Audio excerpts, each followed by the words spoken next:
Halo semuanya, apa kabarnya? Semoga teman-teman semua di dalam keadaan sehat. Selamat datang kembali di channel ini. Ya, pada video kali ini saya mau mengajak teman-teman menyaksikan bagaimana Silvester ya teman-teman. Setiap kali ada yang ingin mengkritik Gibran atau mengajukan pemakzulan itu selalu mengaitkannya dengan ini pendukung siapa, ini pendukung siapa ya, pendukung Anies lah, pendukung Ganjar lah gitu teman-teman. Orang yang sakit hati kalah pilpres lah ya teman-teman. Padahal tidak semua orang itu ada dalam kelompok misalnya Anies atau Ganjar ya. Nanti kita akan simak bagaimana argumentasi Prof. Mahfud yang teman-teman menjelaskan secara rasional bahwa ada memang kesalahan tertentu yang bisa membuat seorang wakil presiden atau presiden itu bahkan dimakzulkan teman-teman. Nah, bagaimana videonya? Coba kita simak dulu bareng-bareng. Pak Samsul ya kan, beliau ini kan tim suksesnya Anies kan Pak? Enggak, Maksudnya timnya Anies lah. enggak, saya enggak ada tim Anies. Ya, Saya tapi masuk Pak dalam Sunarko ya, Pak Sunarko, Pak Soeharto. Ah, iya betul. Itu Pak, waktu itu bapak-bapak mereka Pak Sutioso dan yang lain-lainnya itu maunya gitu. Pak Samsul, ini kan Anda bilang tadi Anda nggak bukan pendukung Anies. Ini ada tulisan partai Anda berkarya mendukung Anies, ya. Partai Bapak nih Samsul Jalal. Oke? Partai berkarya saya Ya udah, jadi Bapak tadi ngomong nggak, tapi sekarang saya ada buktinya. Jadi sudah Pak, jadi gini, kita ini anak bangsa, anak-anak muda dan semua segenap masyarakat, ya kan, pingin itu Indonesia ini aman, damai, kita sama-sama. Menurut saya argumentasi hukumnya kuat ya. Karena apa? Karena Kuat ya. untuk Keren ya guys. kalau istilah konstitusi itu ya pasal 7A hasil amandemen, presiden dan atau wakil presiden dapat diberhentikan dalam masa jabatannya apabila diduga terlibat 5 hal. 4 hal pelanggaran hukum, 1 hal perbuatan tercela, 1 hal lagi keadaan. Jadi Apa itu? Apa saja Pak? Ya. Apa saja itu? 1, melakukan pengkhianatan terhadap negara, ya, terhadap negara Pancasila NKRI. Yang kedua, terlibat korupsi, penyuapan, kemudian kejahatan berat. Kejahatan berat itu biasanya disamakan dengan kejahatan yang diancam dengan 5 tahun ke atas. Lalu perbuatan tercela. Perbuatan tercela itu ya sesuatu yang dapat merendahkan martabat, perilaku, berkata.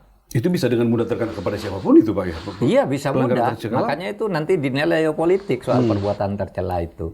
Kepala pemerintahan di Thailand dulu dipecat, dianggap melakukan perbuatan tercela karena apa? Ikut lomba masak dan menang. Iya. Dipecat oleh Mahkamah Masuk Konstitusi. kategori perbuatan tercela itu? Tercela bagi seorang kepala kepala negara, pemerintahan. Waktu itu Perdana Menteri kan kepala pemerintahnya. Dipecat meskipun baru menang pemilu. Kamu merendahkan martabat kepala pemerintahan sebagai Perdana Menteri. Ngeri juga ya. Dia baru menang pemilu.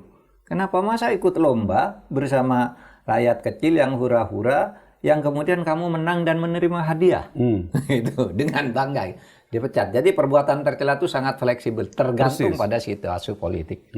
Lalu 4 hukum, lalu perbuatan tercela. Yang ke-6 keadaan. Misalnya ternyata tidak memenuhi syarat lagi sebagai presiden atau wakil presiden. Apa misalnya sakit permanen yang oleh dokter. Misalnya kehilangan kewarganegaraan karena tiba-tiba ke luar negeri, tiba-tiba nerima kewarganegaraan lain. Karena benar syarat lagi itu misalnya ya. Itu sebuah permisalan.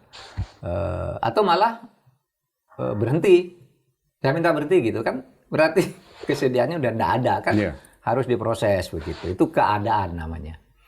Nah, itulah. Jadi menurut saya dasar hukumnya kuat, tetapi ingat bahwa hukum itu adalah produk politik. Secara hukum memang ada alasan, tetapi dipersulit. Dipersulit karena ada syarat-syarat yang berat. Tetapi karena hukum produk politik, yang sulit itu pun kalau situasi politik berubah bisa mudah melakukannya. Mari kita. Tapi kalau prosedurnya udah mempersulit agar orang tidak mudah menjatuhkan presiden dan atau wakil presiden. Sudah dipersulit dulu. Karena dulu menjatuhkan Pak Harto kok mudah banget sih. Menjatuhkan Gus Dur kok mudah banget. Menjatuhkan Bung Karno kok mudah banget. Malah dibuat aturan yang mempersulit gitu. Aturannya sulit. Tetapi dalam praktek itu sering diterobos oleh politik. Begini aturannya. Presiden atau wakil presiden bersama-sama atau sendiri-sendiri bisa dijatuhkan. bisa diberhentikan dalam dimakzulkan istilahnya ya, kita pakai istilah dimakzulkan, bisa dimakzulkan. Itu istilah resmi dalam masa jabatannya. Nah, syaratnya apa? Syaratnya itu tadi yang ada 4 pelanggaran hukum, 1 pelanggaran etika atau perbuatan telah 1 serius tertentu. Ya, kalau itu nanti bisa dibuktikan. 1 yang paling gampang dugaan korupsi, karena masuk di dalam 4 jenis kan, korupsi, pengkhianatan terhadap negara, penyuapan. Sebagai syarat tadi ya. Iya. Makanya nyambung dengan korupsi tadi. Bisa. Kenapa? Karena dia keluarganya, Joko Widodo dan keluarganya. Makanya Gibran ini ke keluarganya. Laporan-laporan tentang dia udah masuk kan ke KPK, tapi tidak ada follow up. Ada kata keluarga sehingga Pak Gibran terlibat, kira-kira gitu ya. Lalu yang kedua pelanggaran etika. Pelanggaran etika yang muncul dari proses penetapan sebagai calon yang terbukti secara sah dan meyakinkan prosesnya melanggar etika sesuai dengan keputusan MK. Tetapi karena keputusannya putusan finalnya sudah selesai, maka cacat moralnya itu sudah dibuktikan oleh keputusan MK yang kemudian memberi sanksi kepada semua hakim MK. Yang 1 paling berat itu diberhentikan dari ketua, yang lain ada teguran berat, teguran ringan dan sebagainya. Itu sudah menjadi alat. Yang ketiga, kalau Fufu Fafa itu benar diungkap dan benar itu menyangkut Gibran, itu sudah jadi alasan yang sangat kuat untuk itu ya. Jadi itu bisa, tetapi itu kan tidak mudah. Gini syaratnya, itu harus melalui beberapa lembaga. 1, begitu surat masuk, itu harus diproses di internal DPR. Ya, nanti pimpinan DPR itu membuat disposisi, tolong nih dibahas dong kepada komisi apa, kepada balik atau apa, atau bisa juga kepada agar semua fraksi menanggapi ini gitu. Ya, jadi menurut Prof. Mahfud argumentasi hukumnya jelas ya, tuntutan pemakzulan Gibran ini, apalagi kalau nanti terbukti ada perihal korupsi dan perbuatan tercela ya tadi ya tentang Fafa, terbukti Gibran, maka itu makin menguatkan argumentasi hukum ya teman-teman daripada tuntutan agar Gibran ini dimakzulkan ya teman-teman. Jadi setelah Prof. Mahfud menjelaskan dengan sangat baik ya teman-teman bahwa ada dasar hukum, ada landasan hukum secara argumentasi tentang dituntutnya Gibran ini ya teman-teman ya. Kita akan coba baca beberapa komentar netizen ya. Keberlanjutan bukan berarti copy paste arah tujuan negara yang diutamakan.